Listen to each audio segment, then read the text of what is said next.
Hey everybody, it's Maddie here. Today I'm going to show you how to make this simple, easy little cat toy that your cat, who doesn't like to play, is going to love, because Mindy doesn't like to play, but she plays this one. This is an easy pattern for beginners, and also doesn't take too long. So let's go ahead and begin. To start your cat toy, you're going to first make a magic ring, and to do that, you're going to take your tail end of the yarn, and you're going to wrap it around 2 fingers like this, and then your tail should be behind your hand, like this, and then you're going to take your crochet hook, you're going to put it through the first loop, you're going to grab that second loop, and we're going to pull that up. And then here you need to pinch where those yarns pieces are like kind of twisted here. You're going to gently slide that off your hook. You got to be kind of gentle with this part. What I have to do is I have to grab the tail end of the yarn and then this little circle we have here and just hold that like this. So it kind of looks like this. And then we're just going to make 2 chains. So we're yarn over, pull our hook through our loop, and then we're going to make another chain to secure our magic ring. You should get something like this. Kind of looks like a mess, but it's going to be okay. Just try and hold that and keep it in place while we do our next step. Next, we're going to do 6 single crochets in our magic ring. And to do that, you're going to take your hook, you're going to insert it through your magic ring, yarn over, pull up a loop, and then you'll have 2 loops on your hook, yarn over, and pull through both loops. And that right there is going to be your first single crochet. So let's go ahead and make 5 more in our magic ring. So insert your hook, yarn over, pull up a loop, yarn over, pull through both loops. So there's our second one. I'll show you again. Insert your hook, yarn over, pull up a loop, yarn over, and pull through both loops. I'm going to go ahead and make 3 more single crochets for a total of 6 single crochets, and then we can begin with round 2. Okay, I've made my 6 single crochets. What we're going to do now is we're going to tighten our magic ring, and to do that you're just going to pull on our tail end of the yarn and it will tighten your magic ring like this. Go ahead and pull that as tight as you possibly can get it, and it should look something like this. For each round, we're going to be using a stitch marker just because these rounds are worked continuously and you're not going to know when you come to an end of a round. So a stitch marker is very helpful. I know there's some that you can buy like on Amazon and stuff, but I've always just used a piece of yarn to mark my rounds. I'm going to show you how to place that on there. So you're just going to place it right here like this, right next to that last stitch. And I kind of like to fold it over just to hold it in place, like this. And now for this round, we're going to do increase stitches all the way around. And an increase is where we're just going to put 2 single crochets in the same stitch. I'll show you how to do an increase. You're going to insert your hook through your stitch, yarn over, pull up a loop, yarn over, pull through 2. And then in that same stitch, we'll do another single crochet. So insert your hook, yarn over, pull up a loop, yarn over, pull through 2. So there's your first increase stitch. In the next stitch, we're going to do the same thing by doing 2 single crochets in the same stitch, which is called an increase. Just like that. Go ahead and continue this all the way around to the end of the row, right before we pass our stitch marker. Okay, you've made it to the end of the round. As you can see, we have our stitch marker right here. What you can go ahead and do is just go ahead and take out that stitch marker, and then we're going to place it at the beginning of our next round, right next to the last stitch that we just made. Just like this, and I have it folded just so it stays. And then we can begin with round 3. For round 3, we're going to do a single crochet and then an increase, and we're going to do that all the way around. So I'll show you how to do that. In the first stitch, you're just going to do 1 single crochet, and then in the next one, you're going to do 2 single crochets, which is an increase. So after you finish your increase, the next stitch will just be 1 single crochet, and then the next one will be an increase, which is 2 single crochets in the same stitch. Go ahead and continue this all the way to the end of the round, and we can begin with round 4. Okay, I've made it to the end of the round. The last stitch that you should have done should have had an increase. I'm going to go ahead and remove my stitch marker and place it at the beginning of my next round. In this next round, we're going to do 2 single crochets in the next 2 stitches, and then we're going to do an increase. So I'll show you how to do that. In the first stitch, do a single crochet. In the second one, do a single crochet.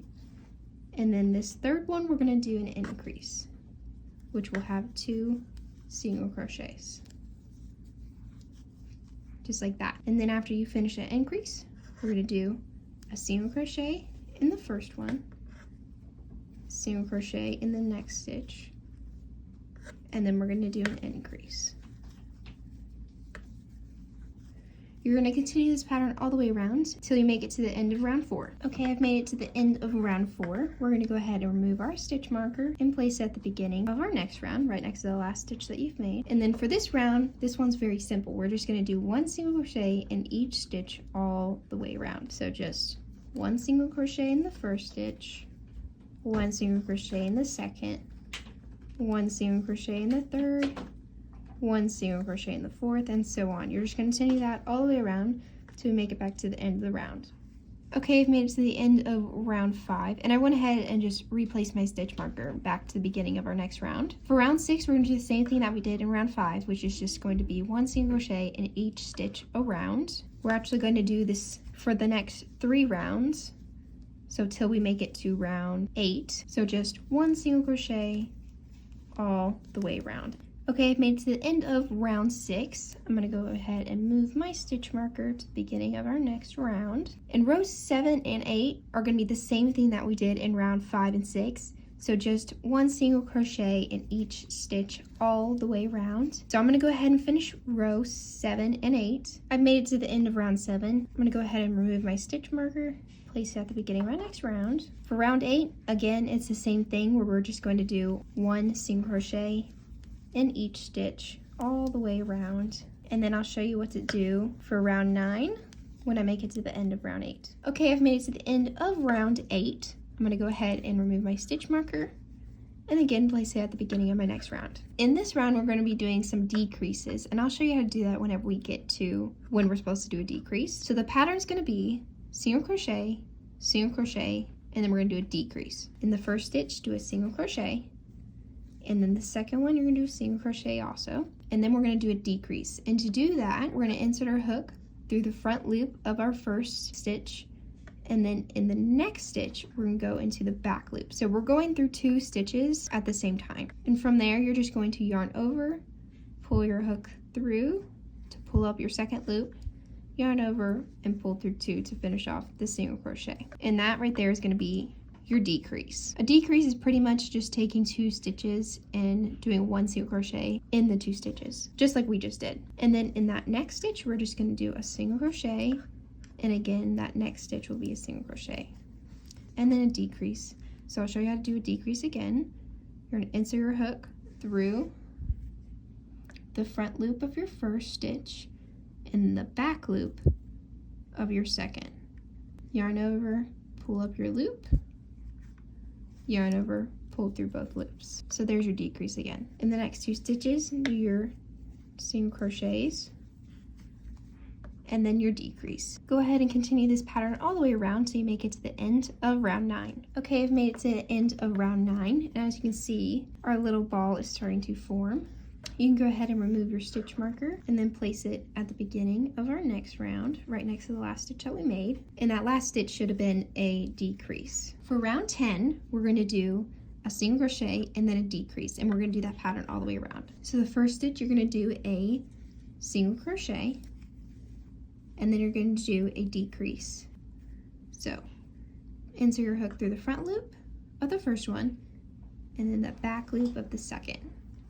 Yarn over, pull up a loop, yarn over, pull through both loops. The next stitch will be a single crochet, and then you're going to do your decrease, and you're just going to repeat that pattern till you make it to the end of round 10.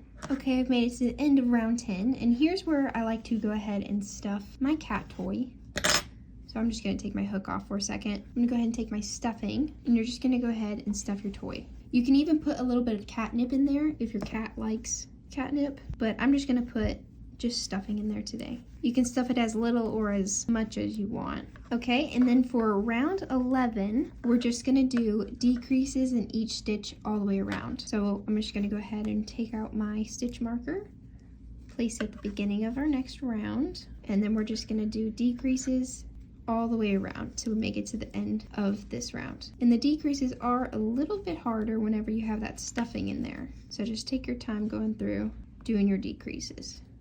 Okay, I've made it back to my stitch marker, and we're just going to pull that out because we don't need that anymore. I'm going to go ahead and trim my yarn. I'm I'm just gonna pull my hook through to fasten off the yarn. And then I'm gonna take my yarn needle. I'm gonna thread it through my tail. And then we're gonna go ahead and we're gonna sew this close. So the way I like to sew this whole close, I'm just gonna use these front loops of our stitches. I'm gonna stick the needle through it like this. And then I'm gonna go back up the other way through that front loop again and pull it through. And then I'm gonna go back down the next one and then up the next stitch till I make it all the way around each of those stitches.